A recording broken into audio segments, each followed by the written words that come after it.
뭔가 물갈이가 시작된 것 같다. 불안해하는 기색이 좀 느껴집니다. 개파 대결이 오히려 좀 앞당겨지는 측면이 있는 거 아닌가요? 신경전이 펼쳐지겠죠. 교체 지수라는 표현이 들어가 있거든요. 살벌하죠. 현실적으로 가능한 얘기입니까?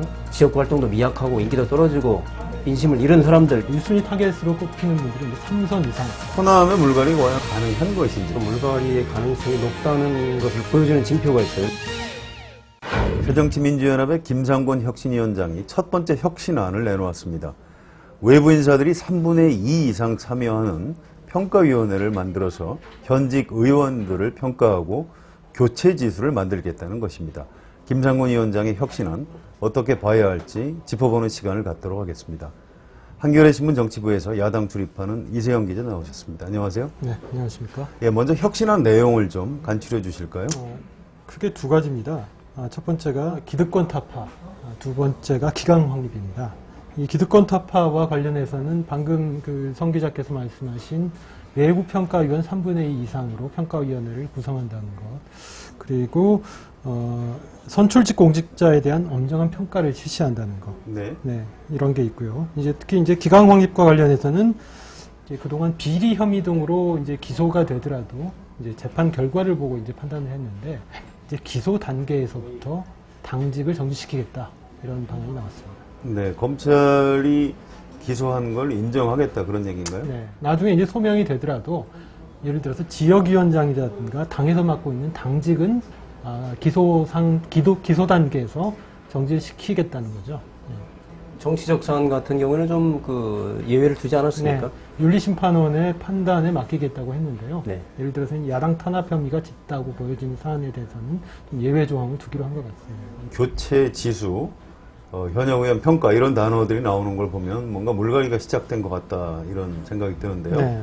당내 반응, 특히 비주류 쪽 반응은 어떻습니까? 일단 내색은 하지 못하고 있습니다만은 불안해하는 기색이 좀 느껴집니다. 왜냐하면 아까 말씀하신 외부 평가위원 3분의 2로 현직 평가위원회를 구성할 경우에 아무래도 그 외부위원이라는 분들이 주로 시민사회나 학계 분들 아니겠습니까? 대체로 진보 성향의 학생운동, 사회운동 경력을 가진 분들이 그동안 계속 외부 인사로 참여해 왔었기 때문에 그분들과의 어떤 친밀감이 약한 이 비주류 쪽 현직 의원들이나 단체장들로서는 긴장할 수밖에 없겠습니다. 그렇군요. 평가위원회 인선은 누가 하게 될까요? 잘못하면 개파 대결이 오히려 좀 앞당겨지는 측면이 있는 거 아닌가요? 현재 당규가 어떻게 정해질지는 모르겠는데요. 네. 지도부에서 인선하지 않을까요? 지도부가 그렇죠. 여러 개파들이 골고루 섞여 있기 때문에. 네. 그런데 만약에 이 외부 평가위원회가 공천을 좌지우지할 정도로 막강한 권한을 휘두르게 된다 그러면 위원 인선 과정에서부터 좀 신경전이 펼쳐지겠죠. 이 혁신안의 내용이 내년 총선에서 뭔가 물갈이를 좀 세게 하겠다. 네네. 이 준비 단계라고 볼 수 있을까요? 교체 지수라는 표현이 들어가 있거든요. 교체 지수는 2012년 새누리당이 비대위를 구성해서 25%라는 교체 지수를 적용을 해서 하위를 그냥 물갈이 했거든요. 그래서 지금 현재 김무성 대표도 그때 공천에서 떨어졌거든요. 25%에 포함이 됐었나요? 네, 그랬었죠. 또 그다음에 기득권 타파라는 항목이 있는데 거기서도 지금 새로운 인재 발굴을 위한 기득권 타파. 결국 이게 말은 그럴싸하지만 결국 물갈이라는 얘기거든요. 그래서 상당히 살벌하죠. 의원들이 느끼는 강도는. 교체 지수라는 게 당 지지율보다 의원 개인의 지지율이 더 낮으면 네.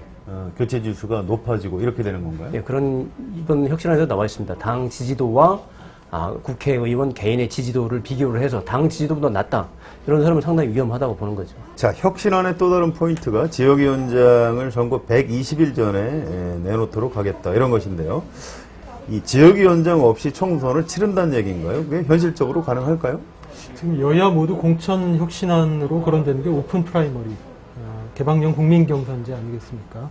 이 제도에서는 아무래도 지역위원장이 갖고 있는 어떤 지역에서의 조직관리의 어떤 자원들이 신인들과 견줬을 때 불균형이 심각하기 때문에 좀 기득권이죠. 네, 그걸 제한하기 위해서 120일 전에 지역위원장을 그만두게 한 건데요.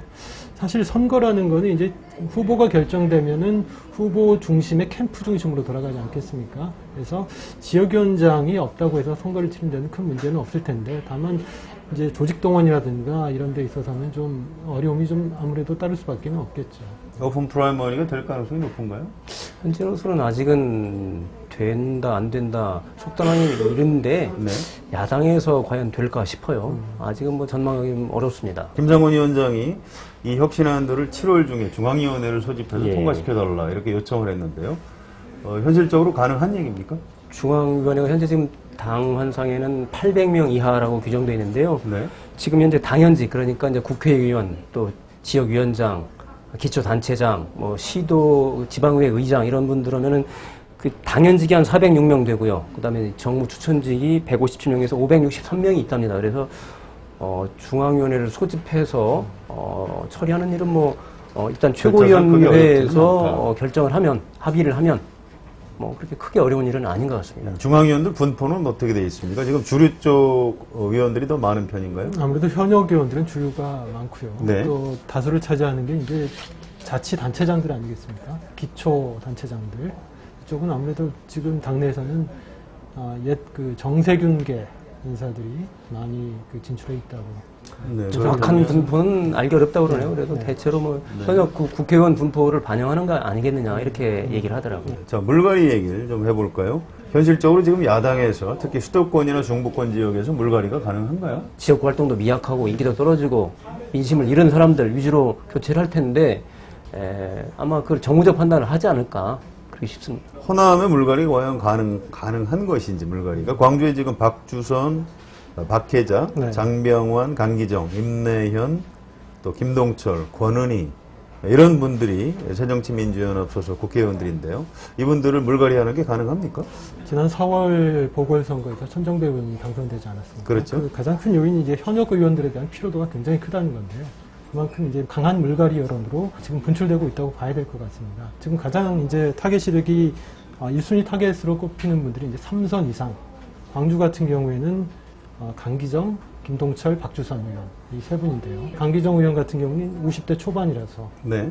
젊은 편이죠, 상대적으로. 네, 그래서 출마를 이번에 하지 않더라도 이제 정치적 기회가 열려 있겠지만 나머지 분들은 사실 정치적인 이력 자체가 끝나는 거거든요. 그래서 이분들은 무소속 출마를 할 가능성도 높고, 하지만 이제 이분들이 이제 천정배 의원급의 거물이 아니기 때문에 나온다고 해서 생환에 들어갈 수 있으려는 가능성은 좀 낮은 것 같습니다. 그래도 지금 야당의 대표가 문재인 대표고요. 그렇다면 광주 호남에서 문재인 대표에 대한 반감 때문에 혹시 탈당해서 무소속 출마를 강행을 하면 지금 현역 의원들이 다시 당선될 가능성도 있는 건 아닌가요?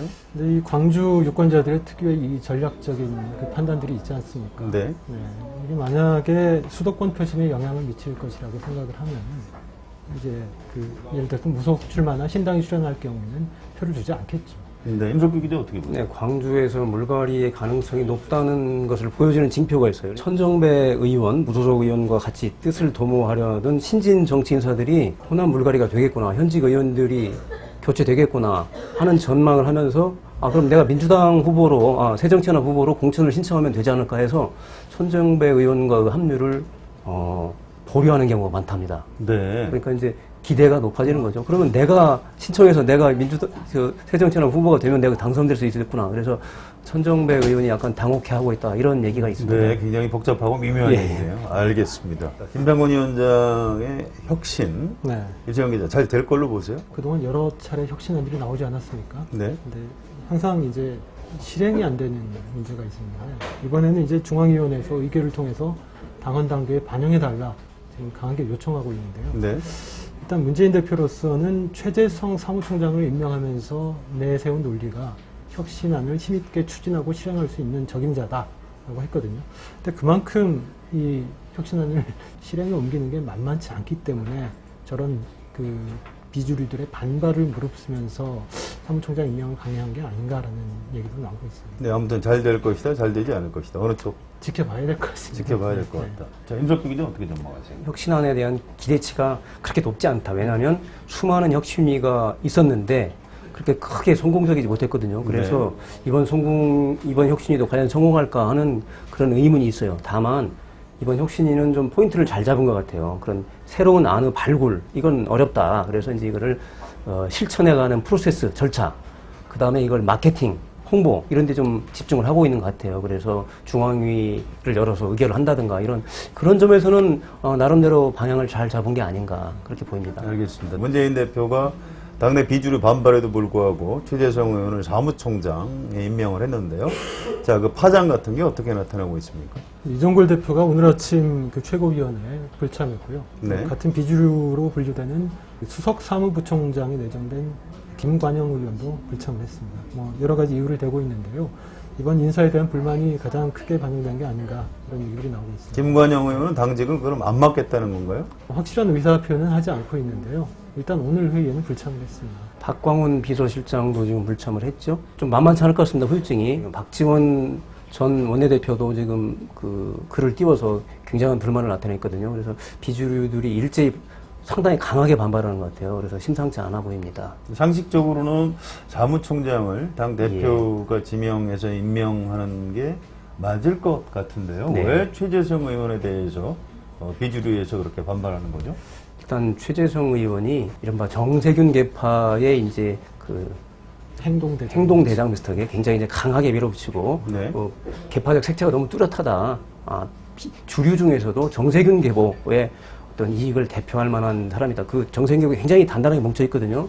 거기에다가 최재성 의원의 그 개인적인 그 성향에 대해서 이른바 그 다수의 의원들이 좀 싫어해요. 저 사람 그 개인적 기도가 굉장히 강한 것 같습니다. 자, 오늘 아침 어느 신문에 사무총장 인사에 대한 반발 때문에 신당 창당 흐름이 좀 빨라질지도 모르겠다. 뭐 이런 전망을 제목으로 단 기사가 있었는데요. 무슨 뭐 신당 창당이나 뭐 이런 게 지금 너무 섣부른 얘기고요. 그럴 네. 가능성도 지금 현재로서는 많아 보이지 않습니다. 제가 보기에는 그런 그 신문의 바램 이렇게 분열하고 신당을 창당해서 야권이 분열했으면 바람을 너무 노골적으로 드러낸 게 아닌가 이런 생각을 했어요. 저는. 혁신은 참 어렵습니다. 김상곤 위원장은 경기도 교육감 시절 교육 분야의 혁신을 성공한 일이 있습니다. 그렇지만 정당 혁신은 교육 혁신보다 아마 몇십 배는 더 어려운 일일 것입니다.